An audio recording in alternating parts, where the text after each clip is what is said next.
गहरी रात थी। चारों ओर घना अंधेरा और सन्नाटा पसरा हुआ था।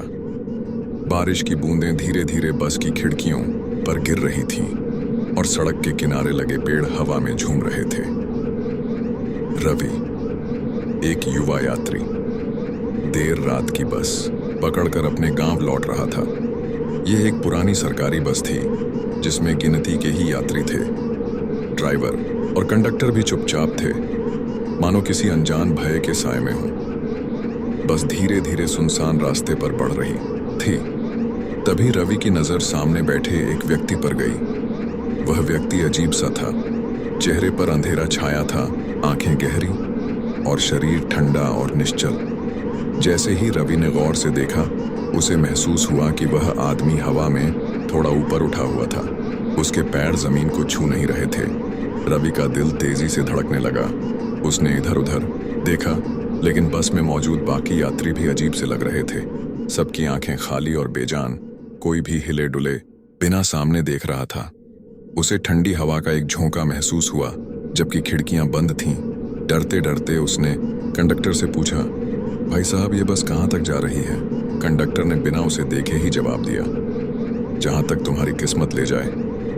रवि सिहर उठा। उसने खिड़की से बाहर झांका, पर चारों ओर घना अंधेरा था। ना कोई सड़क, ना कोई पेड़, बस एक अंतहीन काली खाई। उसने मोबाइल निकाला, पर नेटवर्क नहीं था। घबराहट में उसने ड्राइवर से बस रोकने को कहा, लेकिन ड्राइवर ने कोई जवाब नहीं दिया। तभी बस में बैठे सभी यात्रियों ने एक साथ उसकी ओर मुंह घुमा लिया। उनकी आंखों से काला धुआं निकल रहा था और वे धीरे धीरे उसकी ओर बढ़ने लगे। रवि चीख पड़ा, लेकिन उसकी आवाज जैसे बस के अंदर ही दब गई। उसकी सांसें तेज हो गईं और उसने दरवाजे की ओर दौड़ने की कोशिश की, पर उसके पैर जम गए, मानो किसी ने उसे पकड़ लिया हो। अचानक एक झटका लगा और रवि की आंखें खुल गईं। वह सड़क के किनारे पड़ा था। सुबह हो चुकी थी। पास में कोई बस नहीं थी, बस एक टूटा हुआ बस स्टॉप और जली हुई बस के अवशेष थे। वह कांप उठा। क्या वह सपना था? नहीं।